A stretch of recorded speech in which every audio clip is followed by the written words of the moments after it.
Okay, Mr. Chair, you can proceed. Good morning. My name is Ron Carinci. I'm Vice Chair of CreateTO.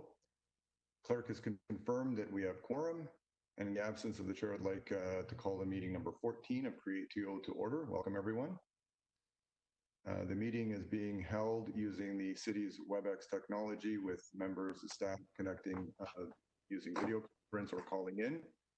We ask for your patience and any delays or technical issues. Members of the public can observe the meeting on YouTube. I can see myself on the screen. It just seems a bit blurry, but we'll continue. A few reminders, staff, please keep video turned off until you need to speak or ask questions. And members of staff, please keep your microphones on mute unless you need to answer a question or speak. Members, if you wish to speak on an item, have your video on, raise your hand or unmute your mic and let me know, and I'll put you on a speakers list. And when voting, if you can have your video on and raise your hand or unmute your mic to indicate your vote. Members, I do want to remind you that if you have any motions, please send them in writing to the clerk at the appropriate email. All right, although we are in different locations and meeting remotely today, CreateTO acknowledges the land we are meeting on as the traditional territory of many nations, including sagas of the Credit, Anishinaabe,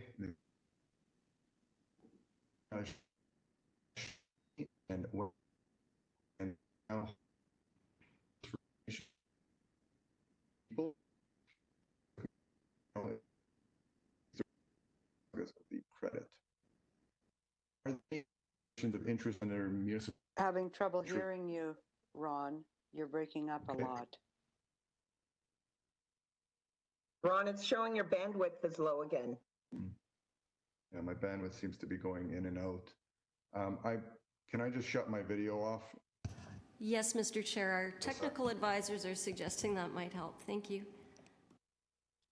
Okay. Can you hear better now? Or, well, no, please. Okay, so are there any declarations of interest under the Municipal Conflict of Interest Act? Having heard none, can we need a motion to confirm the minutes from the last meeting on June 12th. We'll need to conduct a vote on this. I'll move that, Mr. Chair. Paula Fletcher. Thank you.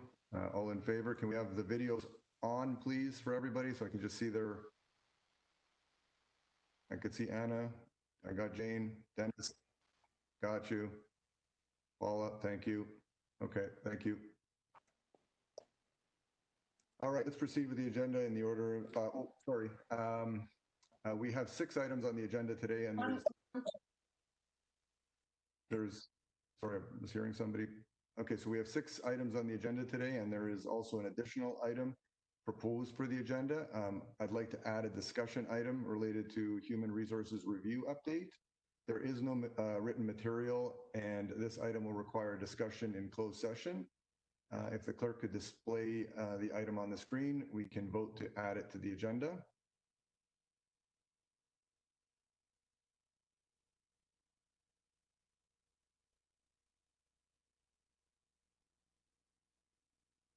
It'll be up momentarily.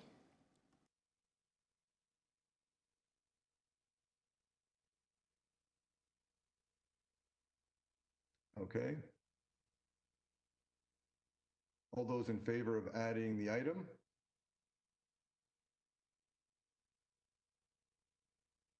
Okay, see Paula, Marcy, okay. Thank you. No one opposed, that's carried. Thank you. And now let's proceed with the agenda in the order of the items that are listed.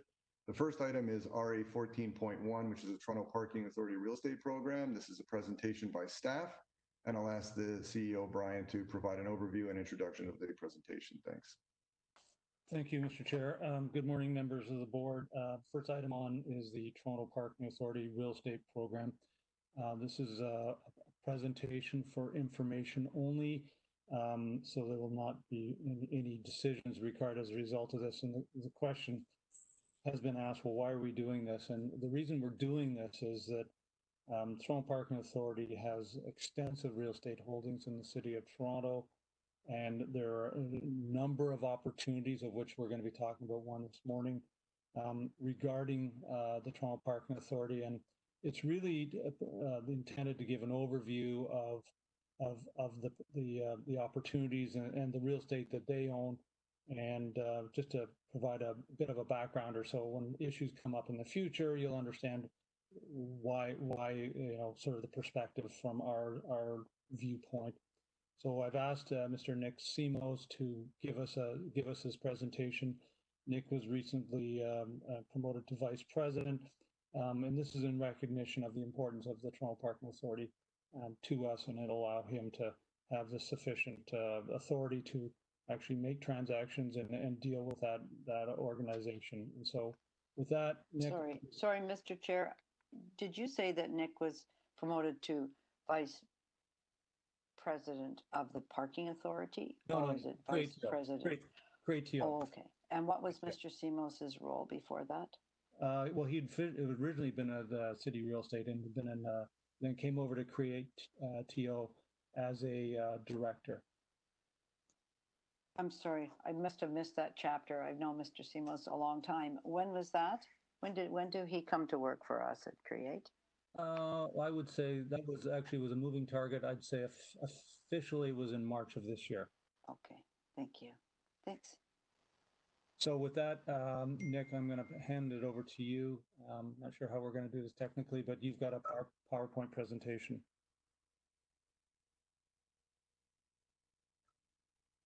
Yes, if I can have the clerk put the presentation on the screen, I will begin. Thank you. Good morning, Chair and CreateTO board members. My name is Nick Simos, and I'm the lead from CreateTO for the last 4 months managing the Toronto Parking Authority portfolio. In today's presentation, I will provide you with an overview of the work our respective teams from CreateTO, Toronto Parking Authority, and Corporate Real Estate Management have been working on in relation to the Toronto Parking Authority's real estate portfolio. Next slide, please. The agenda outlines the areas I will focus on in today's presentation to inform you of the good work our teams collectively have been progressing as part of our new real estate model. I'll start presenting the TPA mandate, then review the changes to the real estate authorities under the citywide real estate model. I will highlight the key principles in delivering the new model as it relates to the TPA portfolio, provide a quick breakdown of the TPA's real estate assets, and finally get into the work our team is performing to enhance the delivery of the 4 key work streams that relates to this portfolio. Next slide, please. Through this presentation, I'll be demonstrating how we are working to exploit the real estate potential of the TPA's land holdings in the context of the citywide real estate model. But a key consideration that we are keeping in mind is how we move this work forward and how we balance the TPA's business model requirements under this new model. Under the previous model, city boards like the TPA and others were able to leverage land value to exclusively benefit their own program. And now under the new citywide real estate model, property and land value is leveraged to meet numerous city needs, including but not limited to parking. This is a more strategic approach that helps to maximize city building benefits. Next slide, please. The Toronto Parking Authority is a city agency that's been operating since 1952. They're responsible for operating on-street and off-street public parking throughout the city. And since 2014, the TPA has also run a bike share Toronto program. The TPA has been self-financed through its parking revenue and returns a significant annual dividend to the City of Toronto. Next slide, please. The revised authorities framework has and is continuously being integrated into the operations of corporate real estate management and CreateTO in a way that maximizes efficiencies and allows the TPA to focus on the delivery of their core business. In essence, until 2018, the TPA board was responsible for authorizing real estate transactions and development strategies for properties operated by the TPA. In 2018, these authorities were consolidated under the citywide real estate model to corporate real estate management and CreateTO. Next slide, please. Our key principles: Toronto Parking Authority has authority over their parking program, CreateTO authority over portfolio strategy, planning and development, and the city corporate real estate management looks after our day-to-day real estate transactions and property management for this portfolio and many others. Next slide, please. You can see the TPA manages 305 off-street parking facilities across the city. The TPA also manages 19,000 on-street parking spaces. And in addition to that portfolio, they have a commercial lease portfolio consisting of 19 properties, making up a total of 35 units. Next slide, please. Our work stream transformation. So the TPA parking program provides a valuable parking supply for residents and businesses. TPA sees approximately 33 million annual parking transactions, and their parking facilities have an average of 85% utilization rate. It also provides a strong revenue source for the City of Toronto. Of their approximate 79 million net profits in 2019, 63 million was returned to the city as a dividend. CreateTO's role is to support the valuable city building contributions of the TPA program by providing strategic real estate solutions and new opportunities for the TPA parking program. Next slide, please. Portfolio strategies. CreateTO is leading the development of an asset strategy for the city's parking portfolio. This will include a detailed review of all TPA parking assets. Our plan is to report to the board this year in Q4 2020 with this asset strategy. And this report will include recommendations for optimizing and unlocking value in the parking portfolio. Next slide, please. Workstream development. Workstream development is led by CreateTO staff to propose city building opportunities through developments, and the board has seen a number of these city building projects on parking operated lands over the last couple of months, including the 5 Housing Now sites and the 2 modern TO sites. CreateTO is also negotiating joint ventures on other TPA properties with high city building potential, both proactively and in response to developer inquiries. An example of such is on the agenda today with 105 Spadina. So for each of these development opportunities, as well as others, the TPA has the opportunity to participate and achieve parking program objectives through on and off-street parking by developing a business case, of which we work closely with staff from the TPA to bring forward. Next slide, please. Workstream transformation, transactions, and property management. We are aligning the city staff's delegated authority for real estate transactions with corporate real estate management, and all day-to-day transactional activity and negotiation flows through that office. And in order to efficiently handle small-scale transactions, the TPA retains authority for short-term agreements under 50,000 and less than 1 year.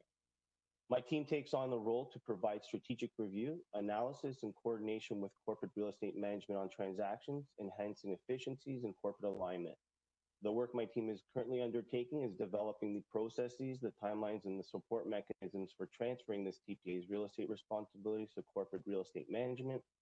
We're looking to optimize the commercial lease portfolio, including we're brokering broker procurements for the 6 vacancies that we currently have there. We're pursuing strategic acquisitions to support parking programs and future city building opportunities. And finally, we're also supporting the TPA's day-to-day activity in alignment with corporate real estate management policies. Next slide, please.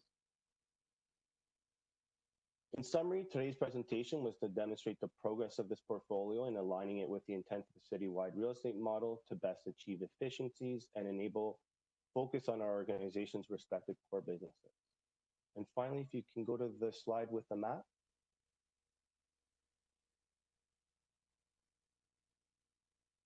Next slide. It's at the end.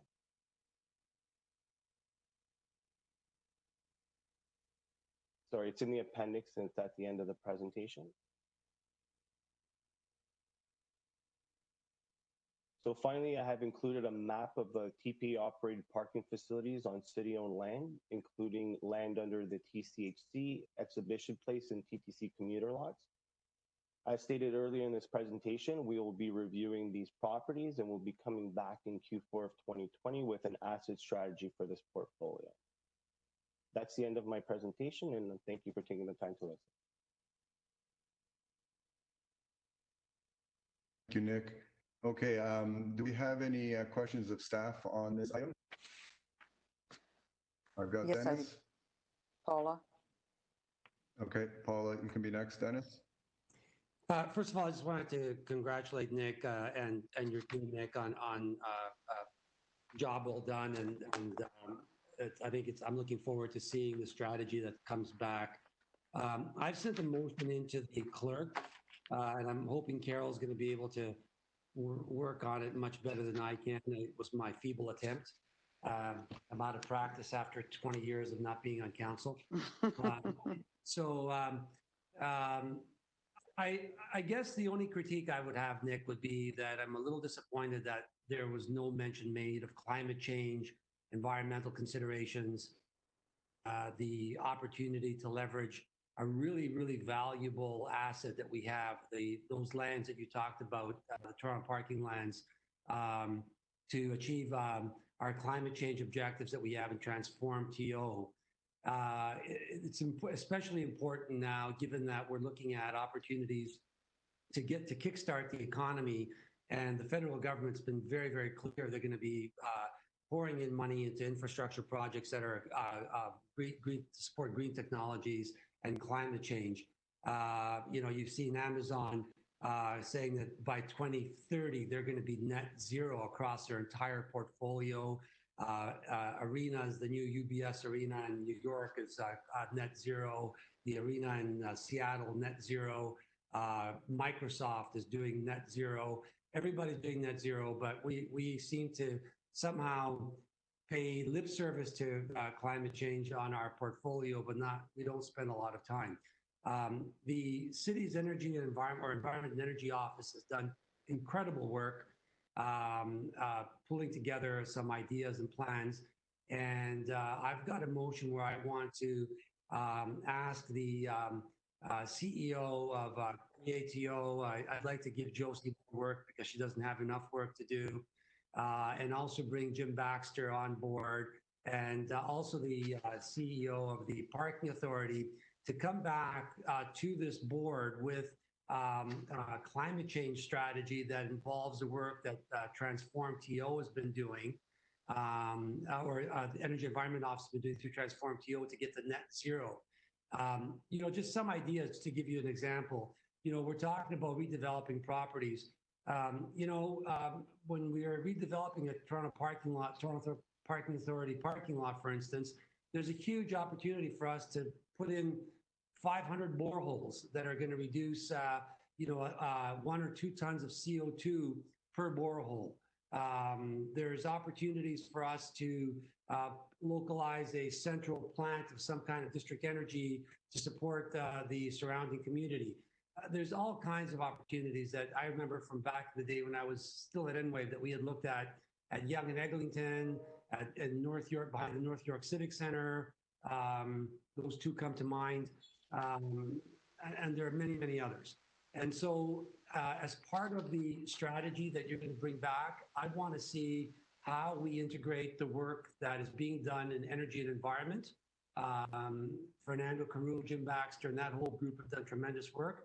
I want to see how that's integrated into this strategy, and then how we then take it one step further and say, if we can do this with the Toronto Parking Authority properties, what can we do with the other properties that we own as CreateTO or the City of Toronto? This is an opportunity, guys. It's an opportunity to do not only reduce carbon, but actually make money. Green energy is possible. Look at our business. Look at the companies that are involved in green energy. We're all making money. There's money to be made, and that money should be made by the City of Toronto. There are properties we can leverage, and we can use our properties to produce green energy that reduces carbon and provides lower cost energy to surrounding buildings. And buildings account for almost 30% of all emissions in our airshed. So I'm really hoping that that's what we'll do. And I leave it to Fernando and Josie and Jim and all the competent people that are there to do it. Carol, do you have my motion? Very badly worded motion. I'm looking to maybe Councillor Fletcher or Councillor Bell to help me word this motion correctly. This is a feeble attempt here, but if you guys, I accept any criticism or critique or guidance on how we might achieve what I'm trying to do. with this motion. But, and anybody that wants to second it, I'd really appreciate it. So that's all I have to say.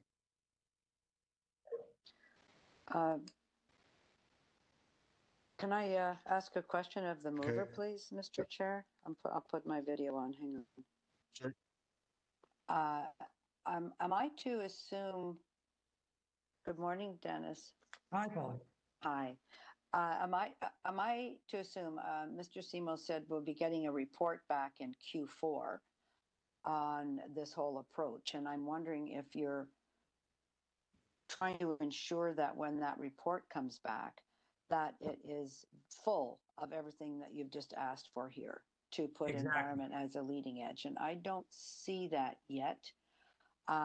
So perhaps the clerk can help in ensuring that the report in Q4, by the end of Q4, include how they will be building in all of these transform TO objectives, or what the options are, so we can really have a look at that. Yeah, maybe number 3 needs to be changed. Maybe number 3 is, I'm just reading it here. Energy, identify, incorporate the work. Oh, that's report back in the findings. Okay. Yeah. Uh-huh. Do you feel that that covers that you'll get back what you would need? Well, I'm Or looking. do I'm you want also it looking- definitely in that? Yeah, I'm looking to Nick as well, and Brian to see if if what I'm trying to get across, that when you come back with a report that says here's a strategy and how we're going to dispose of and what we're going to do with the TPA properties, that strategy also say, and by the way, here's an opportunity. If you work with the Environment and Energy Office of the city, they've done so much great work. No, They I can- agree. I just don't think this is clear enough, that you don't want to identify options. You want to, in fact, not have the possibility of integrating it in, but actually to come back with leading edge integrations in Yes, property yes, redevelopment. yes, So yes, yes. I think my advice to you as a friendly amendment would be to tighten that up. So it's not, I mean, really clearly, here's the things that can be accomplished. Here's the suite of options. Not here's what we might be able to do or might be able to do. I think we need to move faster. So if we just say, and further, that they, as opposed to explore the possibilities, that they integrate, Correct. get rid of they explore, that they integrate the Environment and Energy Division. Oh, no, the work of the, let me, can I Just why don't you stand that down for a second, because Yes. I'm not clear that that's coming back in the report at the end of Okay. Q4. And I think that what you're trying to do, and I really appreciate that, and I'm sure that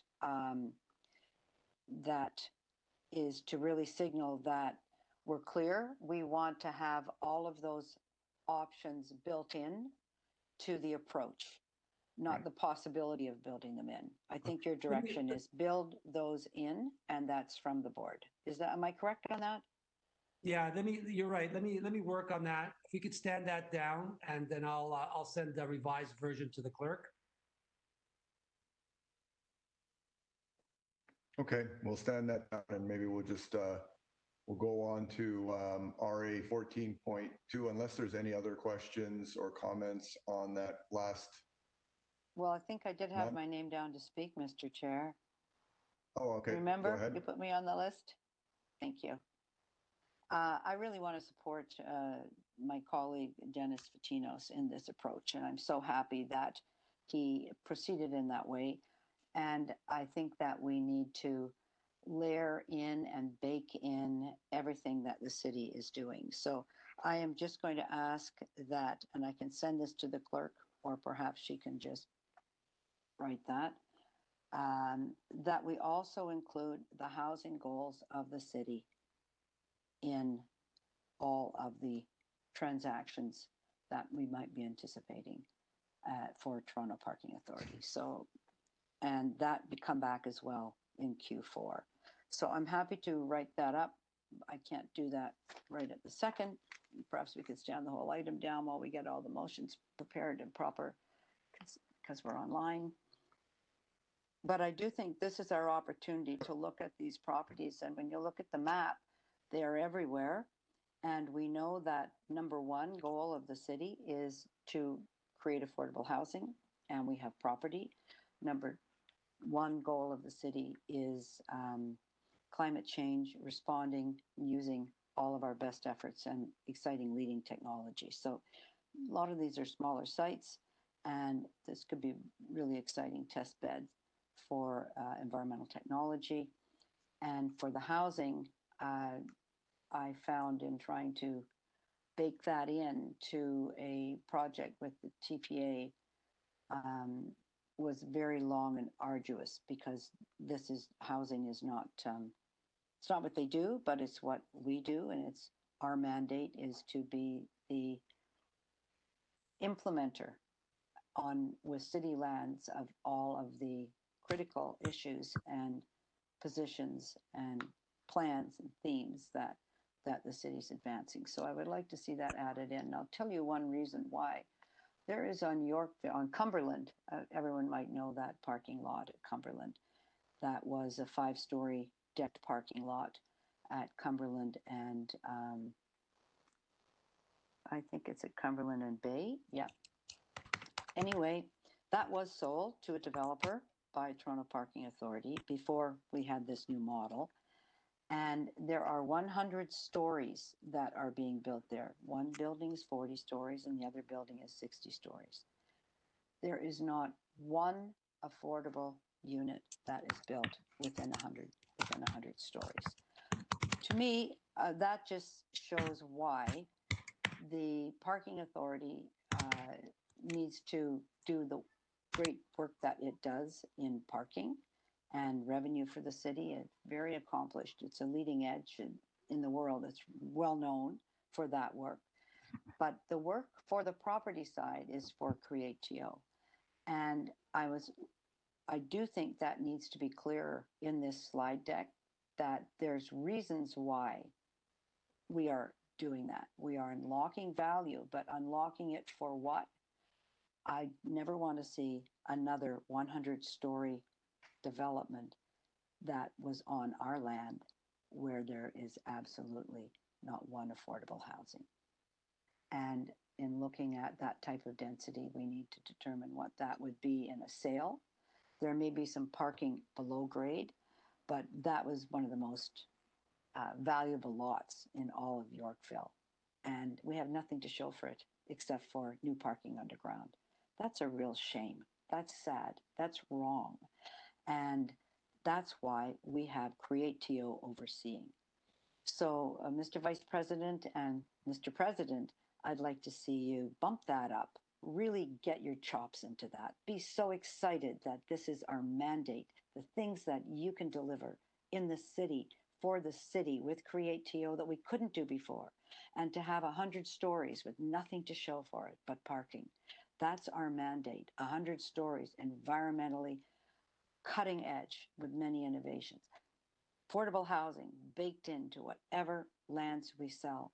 To me, that's our mandate. And where we have a lot of land that's small, one-off, in neighborhoods, that is exactly what we have to do. And so I'm going to ask Mr. Chair if I can please get that fixed so I can add that in. But I think I'm really clear, and I hope the board is supportive of that. I think Mr. Fatinos is supportive of that, that we don't just bring, we have to show tangibly what our goals are, how we can leverage this to make incredible change. Because other than that, we might as well just go back to the way things were.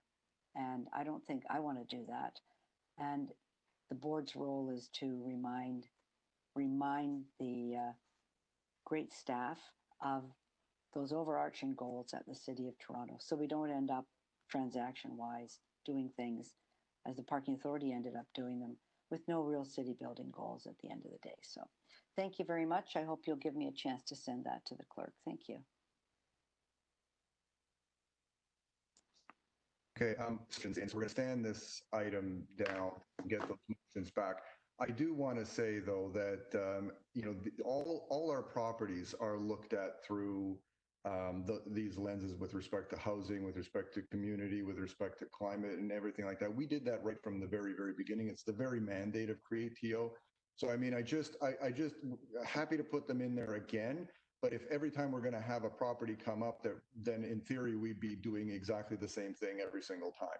So I just want to throw that out there that these are the very mandates. I think everybody is supposed to be doing these things already. And so, you know, if we want to buttress this with more and more, you know, motions, et cetera, sometimes I worry that when we make motions like this, you know, and we don't do it for another one. So we've got, you know, the expansion of Deer Park on the next one. I mean, are we going to be making another motion on that one to make sure that we've got them in there? And then it starts to lose its flavor on each and every one of them if we keep doing that. So I will put that in there. Just throw that out. I'm happy to have it on the parking authority. The other item. Oh, you're gone. You're breaking up again, Sorry? Ron. You're breaking up again. I've got my video off and I'm trying to see if it can help here. Can you hear me now? Better, yes. Can you hear me now? So, so those things we'll stand those things get over. I just want to also talk about time. This item was scheduled for about 5 to 10 minutes. We're already at a half an hour. So we'll just, let's all keep our eye on the time with respect to the upcoming items. All right, can we go to RA 14.2? So we've deferred the first item. We'll get back to that. Opportunity for potential relocation and expansion of the Deer Park Library. There's a staff report with a recommendation, and I'll ask our CEO, Brian, to provide an overview. Thanks, Brian. Thank you, Mr. Chair. And, you know, just to, you know, tee off what you just said, you know, we are certainly in a different world in terms of how we transact with our properties, and everything that both Dennis and Paula mentioned are actively considered as we move forward. So, and we will hear more about that, but let me just move on to Deer Park. This is a very interesting opportunity for the city, and I'd say it's kind of the raison d'etre for CreateTO. It's not uncomplicated because it includes the Toronto Library, Toronto Public Library, and a local developer. And this property has been kicking around since looks like 2009 in terms of an opportunity for the city, and now it's really moving into a faster pace. And I'm going to ask Mr. Ryan Glenn to take us through the background as well as the recommendations. Ryan, can you please take this? Hi, everybody. Thanks, Brian. Thanks, Mr. Chair. Yeah, this is, Councillor Fletcher, to your point, this is an exciting opportunity for city building. So I'll go over it quickly, conscious of time. So the purpose of this report is to inform the board of ongoing conversations that the client relationship group, myself and Barbara Carew specifically, are having with capital development in Whittington, along with the Toronto Public Library, our partners, on the options relating to the city-owned Toronto Public Library property at 40 St. Clair Avenue East. This site, as Brian mentioned, had been identified as a redevelopment opportunity under Village Toronto in 2009, and it was never activated, primarily because of the fact that the ongoing operation of a very important local library, and the fact that the site itself is not a high-rise site. It is, you know, it offers some density potential, but at the time, the requirement to temporarily relocate the library and all the costs associated with that, and then moving it back into an otherwise modest redevelopment didn't make it financially viable. And then we entered the CreateTO era, and you know, with a broader city building mandate. And our partners in the Toronto Public Library brought it to our attention again. And there is an opportunity now to not only continue to have an uninterrupted operation of a very important local library, but to at the same time incorporate a new library into a private sector development directly across the street in a much more desirable location, directly on the corner of Yonge and St. Clair, on top of transit effectively. And what we'll be able to see there is a rebuilt, highly functional, modern library, and at the same time, the opportunity to unlock the 40 St. Clair for City building, which would obviously include affordable housing. So this is a very, I think, exciting and interesting opportunity. I will go through the recommendations at a high level, but it's to direct the CEO in consultation with the Executive Director of Corporate Real Estate Management, City Librarian, and the Chief of the Toronto Public Library to look at potential relocation of the Deer Park Library based on principles approved by the TPA board on the 22nd of June. And then secondly, to direct the CEO to work with the Executive Director of Corporate Real Estate Management and the Chief Planner to explore options for disposal of 40 St. Clair East to fully fund the relocation of Deer Park Library and any other city building opportunities that be achieved, including the affordable housing, as I mentioned before. And to direct the Chief Executive Officer to work with the Chief Librarian, the Toronto Public Library, to immediately engage with a community consultation plan, including ongoing consultation and communication with the community, local councillor, and other stakeholders regarding the potential relocation of the Deer Park Library and future redevelopment site. The main principles of this are that the library will achieve a brand new, fully funded library out of the disposal, with the remaining funds being poured back into city building, which would include affordable housing at 40 St. Clair, and to work in partnership with Whittington and Capital Developments with their property across the street to incorporate the library. So at a high level, that's what the proposal is. If you have any questions, happy to. Okay, so do we have any questions of staff?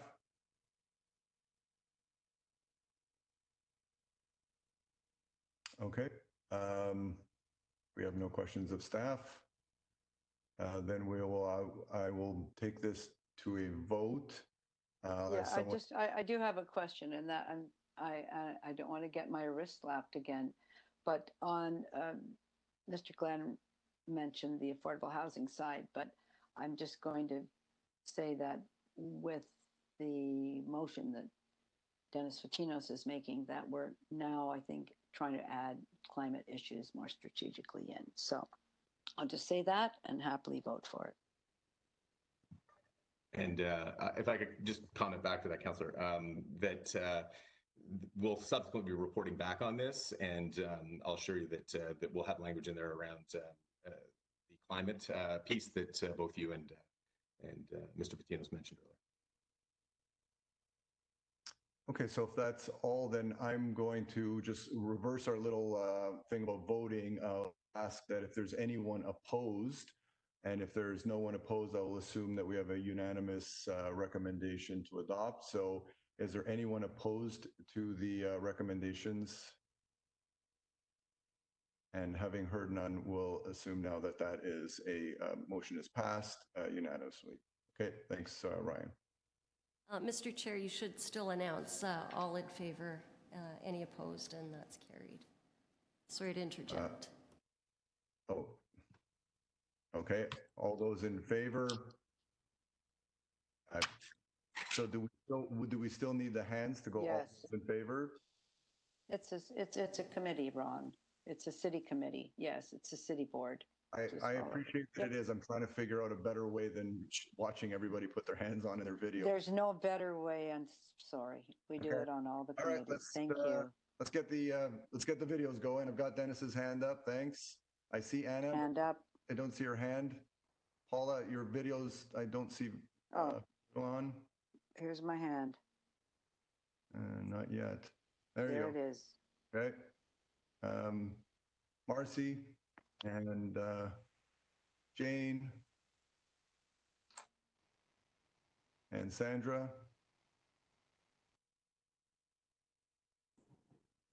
Okay, that motion passes. Mr. Chair, we just let the clerk know I sent that motion, but it was to her personal because I couldn't get to the others. So she could find that. That'd be great. Thank you. All right, I think you heard that, Carol. So Yes, it's received. Thank you. you received that, Carol? Yes, I have it, Carol, you Mr. have it, we Chair. could bring it back up. Could you bring it back up on the screen and we'll go back to 14.1? I need a you few want- minutes to prepare it, Mr. Chair. I just received the email, Okay. so if you could All go right, on to then the we'll next go- one. Yep, we'll go to the next item. 14, RA 14.3 is the proposed land lease for part of the city-owned property at 311 Staines Road to the Tamil Community Center. There's a report with a recommendation, and I'll ask Brian to provide an overview. Brian? Thank you, Mr. Chair. This is actually another very interesting city building opportunity, which is on city-owned land out in Scarborough, and it will result in a Tamil Community Center, community recreation facility. And this one has not been in the hopper as long as the Geopark Library. I think it's a very creative and I guess rewarding outcome in terms of the discussions we've been having with the Tamil Community Center folks. And so I will ask Mr. Ryan Glenn, who's been, I guess, leading this effort and the discussions, to give us an outline of the opportunity and discuss the recommendation. Ryan, you're back on the podium. Thanks, Brian, and thanks, Mr. Chair. Yes, so this is, as Brian mentioned, this is a proposed land lease for part of the city-owned property at 311 Staines Road to the Tamil Community Center, which will see potentially a new Tamil-focused community center, as well as recreation facilities and cultural space. Just in the way of a little bit of background, 311 Staines Road was purchased in and around 2007 by the city, and 311 Staines Road is comprised of two pieces of property. If you refer to the attachment 1 on my report, you'll see the southern piece, which is highlighted in red, which is what we're discussing today. And unfortunately, I apologize, but directly to the north of that somewhat kidney-shaped pond, there's a secondary piece that was purchased as part of it. And the property was purchased back in 2007 as a potential home for what is now known as the Joyce Trimmer Community Center, which is being built at Joyce Trimmer Park. So this site, the acquisition of this property ultimately did not result in a city-owned and operated community center. It was located at another location, which left an opportunity to do something with this site from a city building perspective. The Tamil community has been looking for a site for some years for a Tamil-focused community center, similar to the Chinese Cultural Center, some of you may be aware of, which is also in Scarborough. The site itself sits on low-density residential zoning, and it's primarily the zoning permits low-res and cultural space. And the fact that the city purchased it for a community center, this proposed use is a nice fit going forward. So I'll go through quickly the recommendations. And again, this is just to update you at a high level that we're having conversations with them. There are no terms to the agreement. There are no terms in here specific to the lease, but some of the key principles I'd like to outline here, which I think are important. So the first recommendation is to direct the CEO of CreateTO, in consultation with the Executive Director of Corporate Real Estate Management, the GM of Economic Development and Culture, the Chief Planner, along with the GM of Parks, Forestry and Recreation, to negotiate terms and conditions of a long-term fair market land lease with the Tamil Community Center to design, build, finance, and operate a new not-for-profit community center on the south portion of the city-owned property at 311 Staines Road. Elaborate a little further. This will be no cost to the city. The Tamil community has been quite successful in fundraising a significant amount of money to this point to construct and operate this facility. They're very well organized, and it's been to this point a real pleasure working with them. The reference to the General Manager of Parks, Forestry and Recreation, recommendation 1, is specifically to make sure that any programming that goes into this space is in alignment with the City of Toronto's recreation programming through PFNR. And that kind of leads us into the second recommendation, which is the Board of CreateTO direct the Executive Officer in consultation with the General Manager of Economic Development and Culture, along with the GM of PFNR, to negotiate terms and conditions of a community access agreement to accompany the land lease. And what that is that's over and above we'll call it the leasehold interest in the land. This speaks to the access for the community at large, so the Tamil community as well as other members of the community in that neighborhood. Neighborhood is a neighborhood improvement area, and there's a lot of opportunity to service a lot of other needy and marginalized communities in Northeast Scarborough. Third recommendation is the Board of CreateTO direct the Executive Officer in consultation with the Executive Director, Social Development, Finance and Administration, and the Director of the Indigenous Affairs Office on how to ensure that the Community Access Agreement is developed to best meet the needs of vulnerable and Indigenous communities. This site has historical interest from the Huron-Wendat, so we're in consultation with them, and that will be part of the ongoing conversations we have as we move this process forward. And then the fourth recommendation is that the CEO, in consultation with the Indigenous Affairs Office, work on the feasibility of how any agreements may include requirements for Indigenous placemaking and how this will be incorporated into any redevelopment of the subject property. So at a high level, what we're talking about here is a purpose-built Tamil Community Center funded entirely by the community and available to the community at large for recreation and cultural space. We will be coming back to not only the CreateTO board, but as well as council with terms and conditions for your review, as well as the high-level community access agreement. So you can see basically what the program will look like and how the site will be used. I think it's worth noting as well that we did explore at the time housing on this site, but again, the quantum of housing, because it is it's a low-density site, there isn't a huge return on housing. It's primarily stacked towns. And again, there is a requirement for cultural space as well. So I'll open it up for any questions. Thank you. Okay, so questions for Ryan. I've got Jane. Jane, go ahead. And forgive me, Mr. Chair. Thank you for this presentation, and forgive me for my ignorance, but what is Indigenous placemaking, please? Sure, and again, this is not my, I would say my expertise, but in consultations with our Indigenous Affairs Office as part of this process up to this point, there is likely Indigenous significance to this piece of property, and so Indigenous placemaking will be informed through the process by consultations with the Huron-Wendat to determine what type of, whether or not be acknowledgement or some sort of installation on the property that speaks to the history, the Indigenous history of this piece of property. So it's to be determined, but I'm happy to, when I report back, try to add more light into what that ultimately will be on that, or what it will look like on that property.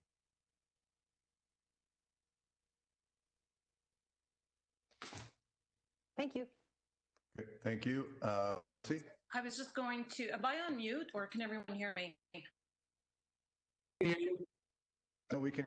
Okay, I was just going to actually applaud you for taking into account the Indigenous stakeholdering on this, even though you're not the province and you're not the federal government. So I think that that's a positive trend. And I think that we say these land acknowledgements sometimes without actually giving teeth to them. So I just wanted to applaud you on taking into account the Indigenous element. Thank you. I just make mention that I'm currently working with the Toronto Office of Recovery and Rebuild, and over the last 4 months of dealing with vulnerable communities, specifically Indigenous communities, you know,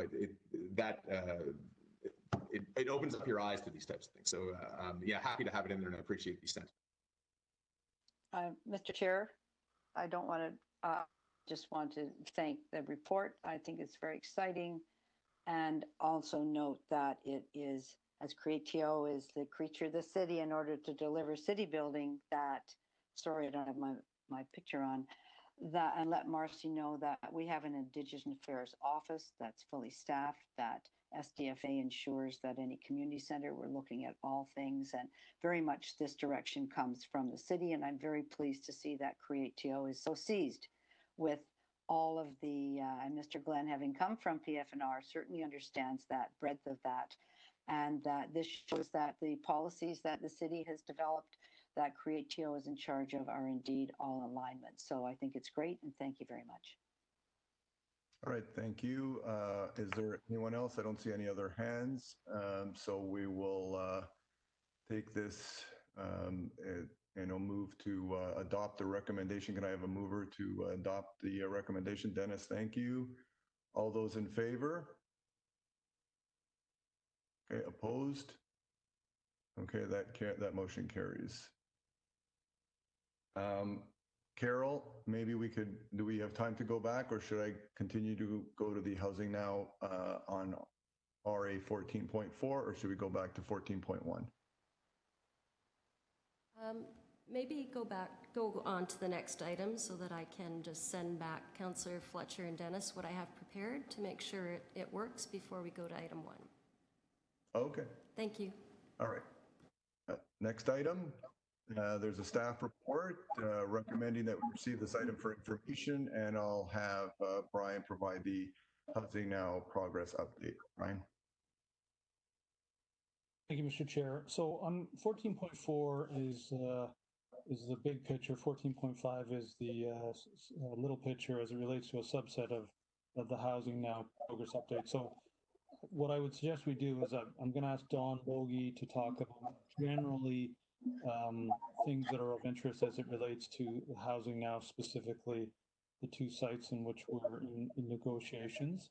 And I'm also going to ask, in terms of as we move on to when we're talking about the 705 Warden Avenue, perhaps with your concurrence, Mr. Chair, have Dawn hand over 705 Warden to Salima Raji, who's our Vice President, who's been helping us, or who's actually just back from maternity leave, to take us through the 705 Warden situation, which is a recalibration of that location.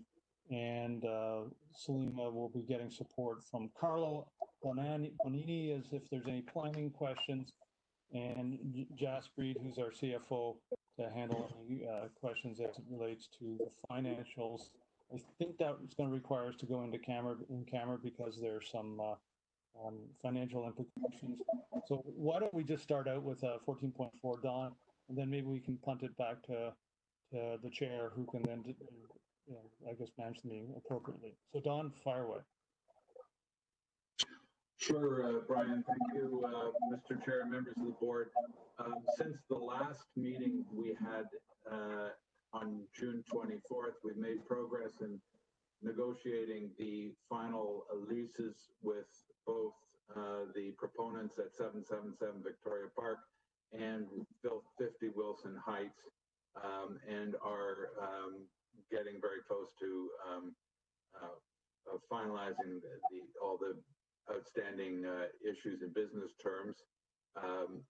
We're preparing 140 Merton for a launch with the Housing Secretariat, and that we expect to be launched in the first weeks of August, directly to not-for-profits only, as we have designated them. The 4 big projects, being Bloor Islington, Bloor Kipling, and Don Mills, we're working on finalizing and preparing the zoning bylaws for a launch of those projects out as the next ones in the chain late this year, early next year. And we're working on the 6 new projects that were just approved by council. We've assembled teams on 2 of them. We're assembling teams on another. We're assembling a team to go into the next phase of Danforth and get these projects moving on due diligence and planning. With Danforth Avenue, we're also working on the next phase of the master plan to implement, which includes some initial uses in the streetcar and the heritage streetcar barns, as well as identifying the first phase of the Housing Now project on that site.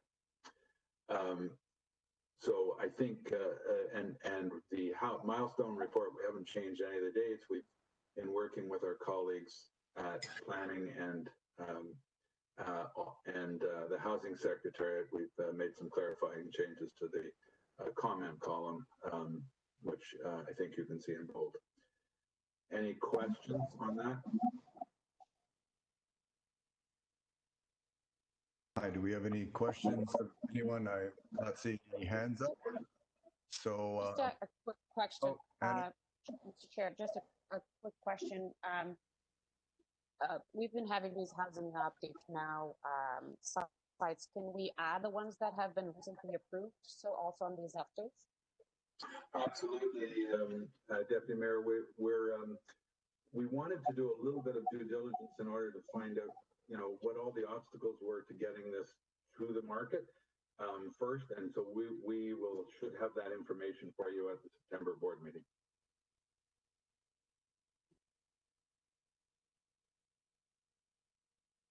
Is that all, Anna? Okay. All right. Well, we've still got more housing now information to come in RA 14.5, but for this 14.4, if there's no one else to or has any questions or to speak to the item, can I have a mover to adopt the recommendation, receive the report for information? Sandra, thank you. All those in favor? Paul, I don't have your screen on.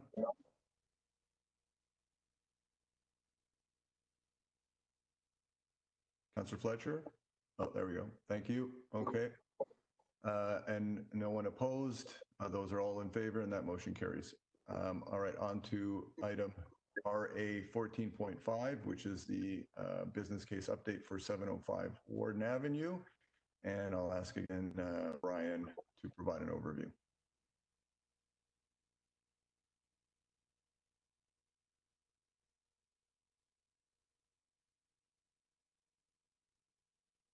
Brian, you're on mute. Sorry about that, my mistake. I thought I had unmuted myself. Thank you, Mr. Chair. This is the 705 Warden Avenue at St. Clair. It's the TTC parking lot very close to the subway station there.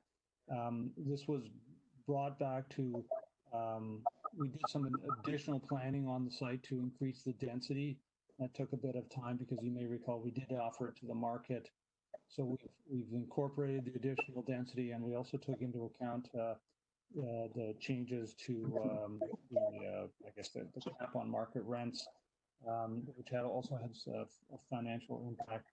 So there's two elements to this: generally the planning element, and then there's the financial element. And, so why don't I'll hand it over to Salim Raji, who I noted is back with us, who can just give us an overview on the I guess the planning aspects, what we've done, and then I'm not exactly certain on the process or procedure as it relates to the financial information, but I'll leave it to you, Mr. Chair, to do the traffic direction on that. Thank you, Brian, for the opportunity to address the board, and hello, Mr. Chair and members. The 705 Warden project was approved by City Council in June, and the updated concept was a quick refresher, changed from 500 units to 600 units with 250 affordable rental and 350 market units. That 350 market units also has an option for up to 100 condo units.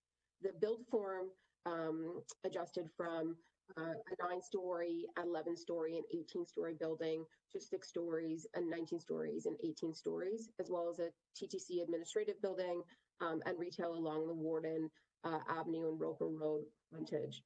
The city building components of the project include 62 spaces for childcare, which is consistent with the original submission, an expansion and improvement to the Warden Hilltop Park, improved parking for the park and recreation center, as well as new public streets and pedestrian pathways along Massey Creek. The business plan, the bulk of the business plan update actually sits within the confidential attachment, and for which we would have to go in camera. I guess I would ask the chair if that's something that he would like us to do at this moment, or.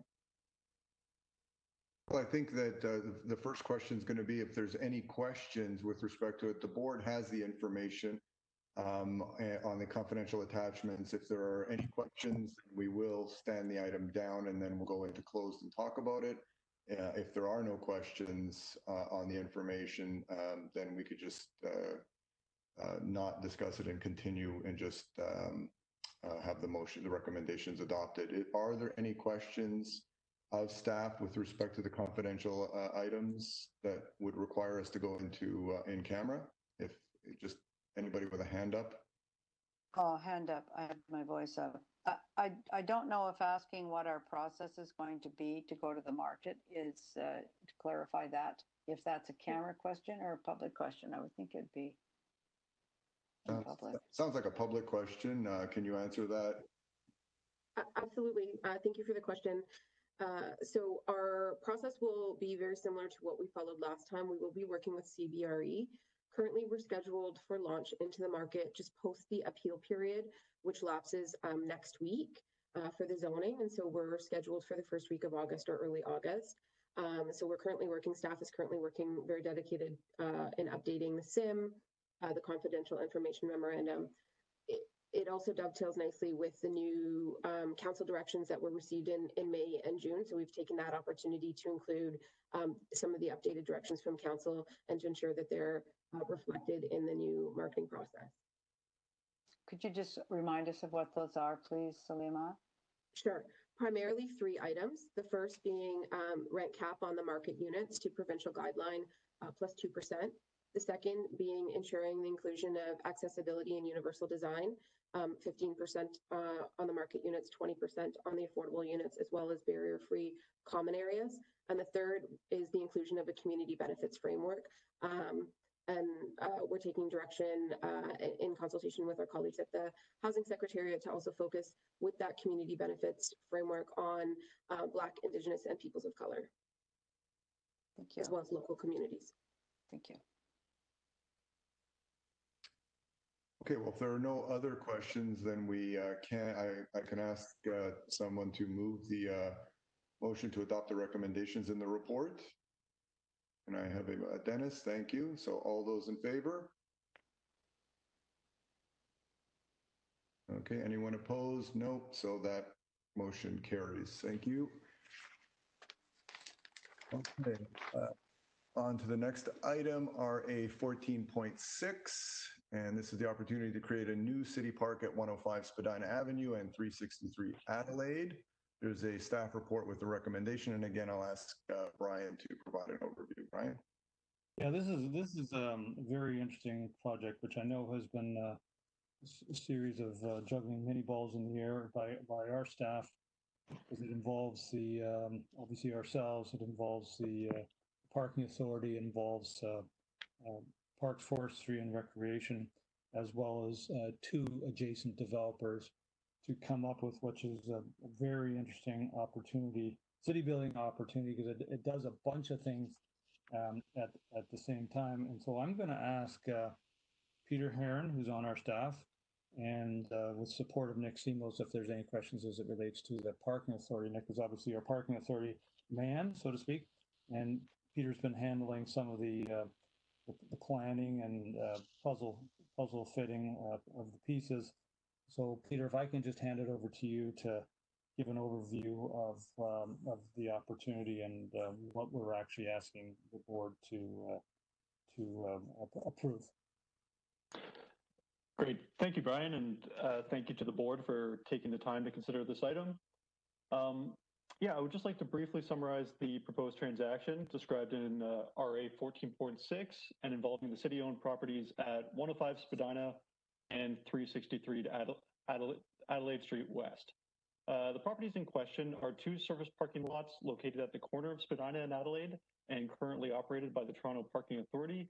The 2 properties together form one contiguous L-shaped property of 1,249 square meters and currently contain 36 green P parking stalls. The proposed transaction contemplates a land exchange and partial land sale of the properties to the adjacent landowner at 101 Spadina, DevGrade Inc.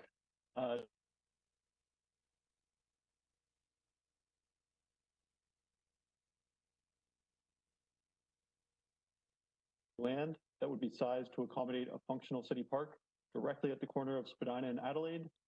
2, generate proceeds from the land sale, which will be used to construct approximately 25 to 30 affordable housing units nearby on either the surface parking lot at 15 Denison Avenue or the surface parking lot at 25 Bellevue Avenue. And 3, generate proceeds from the land sale to fund the construction of 70 replacement public parking stalls below grade on site. Through this proposed transaction, the city land area will decrease from 1,249 square meters to 1,000 square meters, but the area will be a more suitable shape for a park, and the proceeds from the sale of those 249 square meters, or approximately 20% of the current city-owned land area, will then be used to fund the below-grade parking and the affordable housing. As shown in Appendix A of the report, due to the unique L-shaped layout of the properties, we strongly believe that transacting with the adjacent owner at 101 Spadina, which is essentially the square around which the L-shaped property is formed, allows the city to maximize the value of these properties. And then one of the other reasons that this proposal is able to achieve multiple different city building objectives is because in working with Parks, Forestry, and Recreation, they have been able to add additional value to the city by allowing the underground parking structure to be constructed below the new city park. I would also like to note that creating new parkland at this location is one of the city building objectives that we've prioritized, and that comes out of a council direction that was received in 2018, members motion 44.108, that directs Parks, City Planning, and CreateTO to advance the development of a new public park at the southeast corner of Spadina Avenue and Adelaide Street. So in summary, we think that this transaction represents a great opportunity to create more value on an existing city asset and to achieve multiple city building objectives, including a new park, new public parking, and funds for affordable housing. Thank you again for your time, and that concludes my summary of the transaction. All right, thank you. I do want to note that there is a technical amendment to the recommendations right now. So there's in item number 8, there was a recommendation that the Board of Directors of CreateTO forward the report to Toronto Parking Authority Board for information. Number 8 has been revised, that the Board of Directors of CreateTO forward this report, including the confidential attachment, to Toronto Parking Authority Board for information, with the request that the board maintain the confidentiality of the confidential attachment 1 until released by the Board of Directors of CreateTO. So it's basically just adding in that confidential attachment and that they maintain confidentiality with respect to that attachment. So that is one of the additions to the recommendations.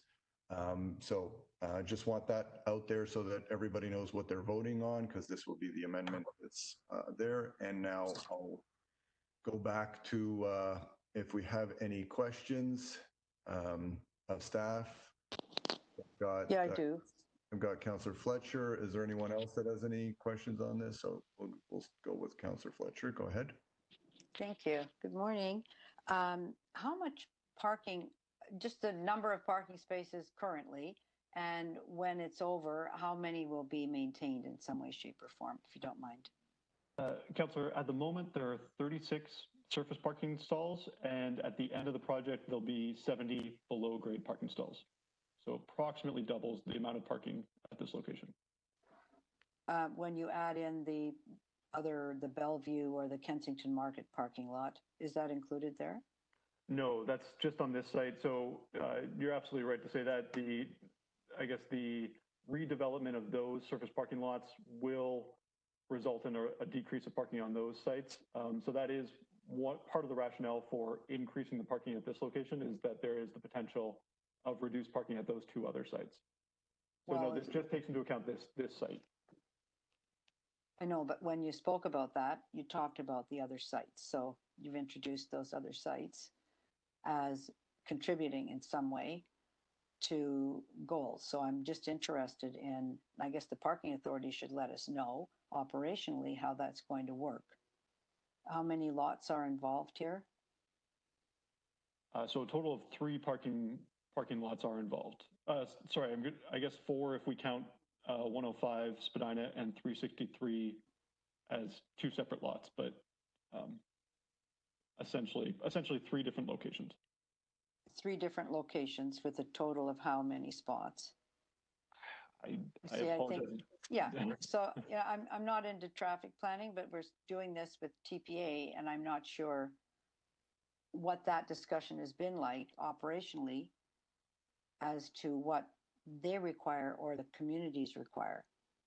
You are now talking about community parking lots compared to one that's really in the core, I believe. So which lots are there? There's the one, I don't want to turn this report back, but I think this is one of those things where our core business is land and value, their core business is parking. And have you had these conversations with TPA that their community requirements will be met with this change? So we have had extensive conversations with the TPA on this, I guess on this site in particular. And then, Councillor, I will say that I believe the direction we're looking for is to come back with a more detailed report on those other two sites in Q3 of 2020. So in the relatively short term would be our intention. Q3, so coming up shortly. Yeah. In fact, I think we're in Q3.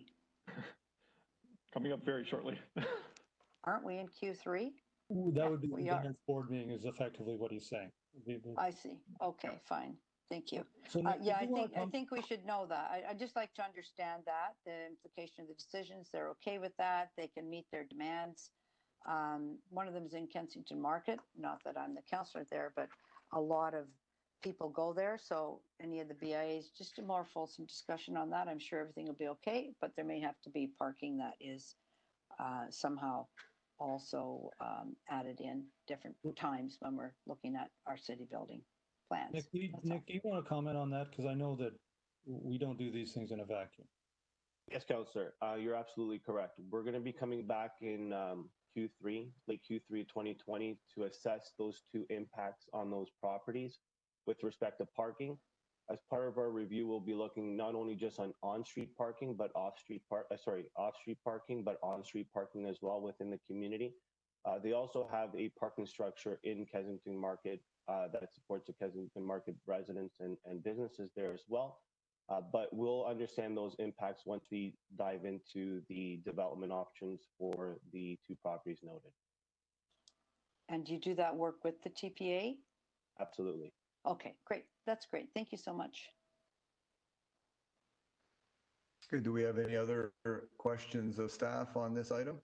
I just have one question about the land that we're going to assume for a park, that the RSAs are all, or RSCs are all in good shape and no contaminants of any kind. We're good to go. Councillor, yes, that is correct. So the land will be transferred over for redevelopment, and then the park will be conveyed back to the city in base park condition, which would have a full RSC, full grading on site to drain properly, and sodded would be how it would be returned to the city. Thank you. It's a great project. Thank you. Okay, I don't see any other questions on this. So I'll move this, Mr. Chair. Thank you, Councillor Fletcher. All those in favor? Oh, my hand. My video. Mr. Chair, did Councillor Fletcher's motion include the amendment that you proposed earlier? Yes. Thank I'll move you. the entire thing. Thank you. Okay. All right, thank you. No one opposed. That motion carries. Thanks very much. Now we'll head back up to 14.1, and Carol, if you can display the motion that we've got on 14.1. We have two motions. The first one is by Dennis Fatinos, and the second one is by Councillor Fletcher. We could take just both of them as a package, Mr. Chair, unless people want to vote separately. So I think we've got Dennis's motion up on the screen here, and you can just note the change that you made to it. Is it the item number 3? Or,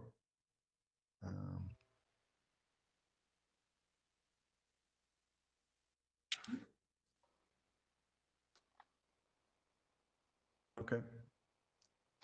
All right, so Carol, so we've got this motion moved by Dennis. Do we have someone to second that motion? Marcy, thank you.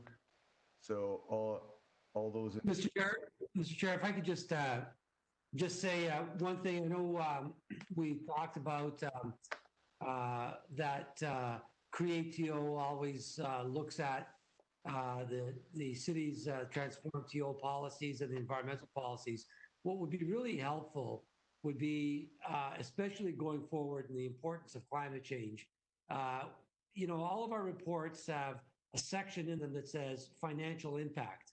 I would really like to see a section on the body of the report that says environmental impact or climate change impact. And in that section, that staff said, you know what, we addressed climate change on the redevelopment of this property by looking at working with an Energy and Environment Office, and we looked at A, B, C, D solutions, and here's how this proposed building is going to meet transform TO guidelines. If that clause, that section was in the report, I would be satisfied. We wouldn't have to take anybody's word. It would be a tangible, real explanation of what in fact was looked at to reduce climate change, to reduce the impact on climate change. Because the bottom line is, if we are going to achieve our goals, it means that every single new building that is put up in the city of Toronto has to be zero emissions. And then we have to go back to the existing buildings and reduce those emissions by 30 and 40%. That's what we need to do. So if we can have a section that says climate change impact right before or right after financial impact in every single report that explains what measures were taken to address climate change, I think that this kind of motion that I'm putting forward wouldn't be required any longer. That's what we need to do. Yeah, so why don't I get Josie to respond to that, because I think that we could probably add something on all our city building goals potentially. Josie? Thank you. Through the chair, I think what Dennis says is actually a good idea. What we could do outside of climate, it would be the city building goals, right, which would include climate, include all the ones that you guys have been referring to. So we'll talk to Brian and the team. So it to me, it actually is this is what we were supposed to do all along, and what we're doing with CreateTO. So adding it to the reports, I don't think it is an issue. I think it actually is very helpful. Okay, that's a good idea, because you're right, because it ties in, because climate change and social benefits, I mean, it's they go hand in hand. So housing, climate change, environmental, social, that is, if we can understand what efforts were done, specific efforts were done to achieve those goals in every report, I think that would go a long way in informing us in the decisions we make. And the other elements that you guys have spoken to is about the equity aspect of it, and we do add that into our reports at the city. So I'll talk to Brian about that too, okay, which includes some of the discussions we had earlier today. Great. So are you making that, Mr. Chair, I have a question for Dennis, because this isn't in his motion. And maybe your motion needs to reflect that be an element. And I think that we're very cognizant of many things, but I'm happy that you brought up the environment and climate change, because when you're building things, that's the number one thing that you can achieve. And you know that very well. And I'm so happy that you're introducing that element here. But I don't know if you're moving that be the case. So when we get things in front of us, I don't know if you're moving that we go look even at what we've approved today, Warden, and do we have any goals that we're putting in there? This is brand new. We have very clear housing goals for all of the sites when we're at site specific, but we have no environmental goals of any kind that are outside of the green building standard. So that is, I don't know if we want to have this conversation now or tee up what that should look like later, or anything that would come in September would have that in it. But I really hear that board members are very interested in being aggressive in this area. So I don't know what your intention is. I'm happy to defer to Josie. I think what she said if you think you need, and Brian, I defer to you and Josie, if you need this to be a formal motion, I'd be pleased to further amend my motion. But I think it's important that the board is clear, Dennis. Okay, well then I would just add Carol, on my motion, if you could bring it back up,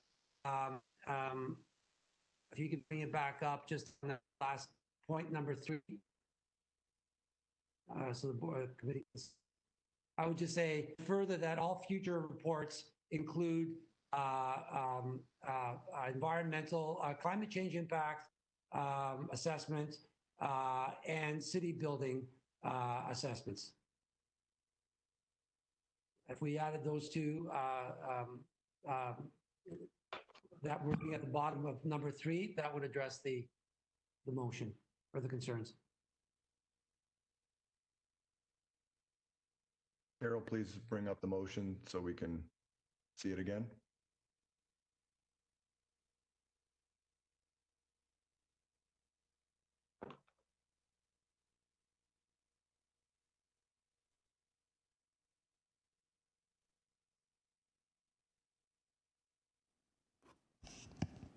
The motion's coming on the screen, and the underlined part is the additional words that I typed in, so you can check and see if they're accurate.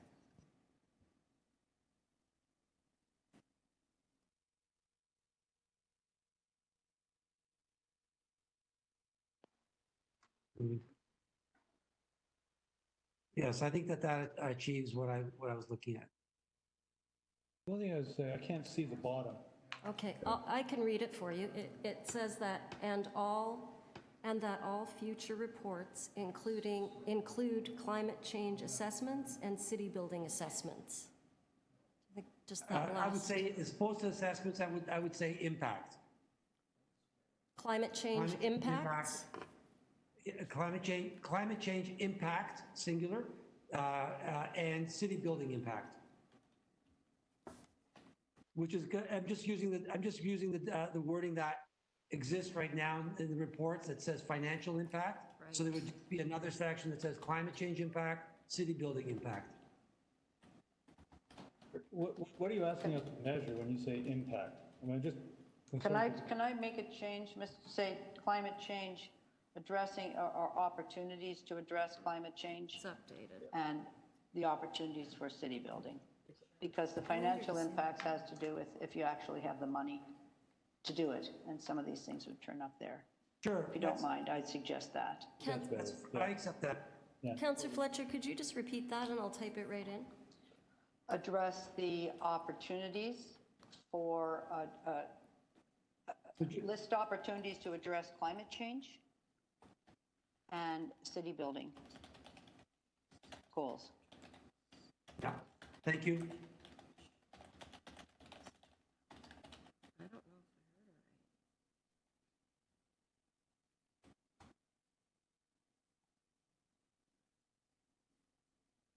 Okay.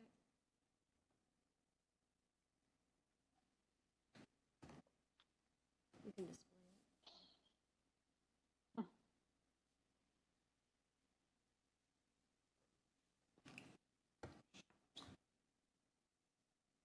Perfect.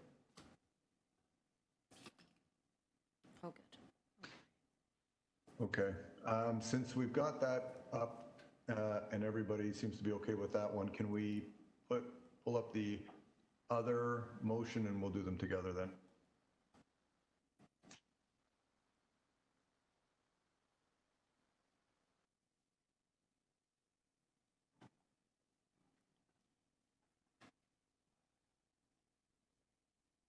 Got my hand up, Dennis. Oh, sorry. No, I've got mine up. Oh, sorry. Okay, so here's the second motion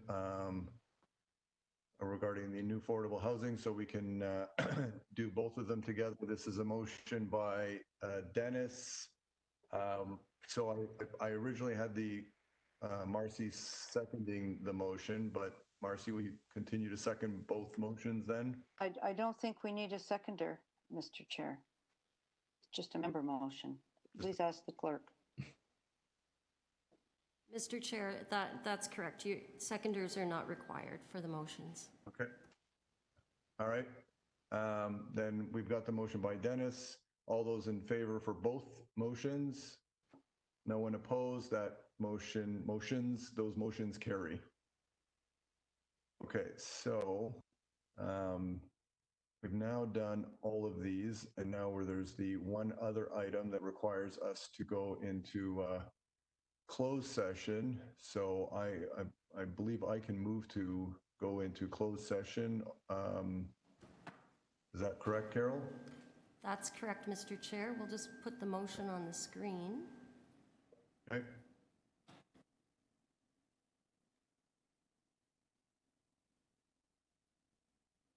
And I'll read it. The Board of Directors of CreateTO will recess its public session to meet in session to consider an item as it relates to personal matters about identifiable individuals and employee negotiations. So I've made that motion. All those in favor of that motion to go into closed session?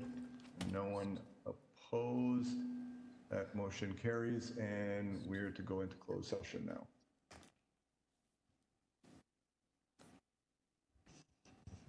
Okay, Mr. Chair.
Carol, you'll let us know when we can proceed?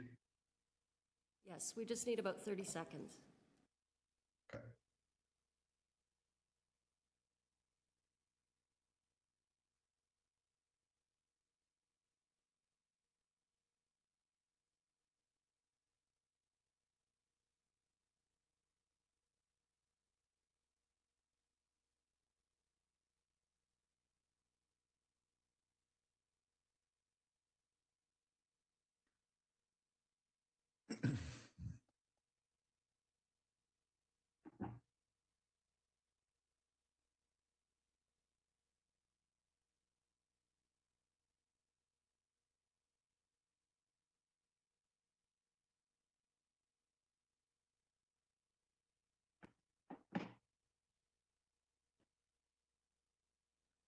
Okay, Mr. Chair, you can proceed, and we have that motion ready for you. Okay, if you could, can you display it?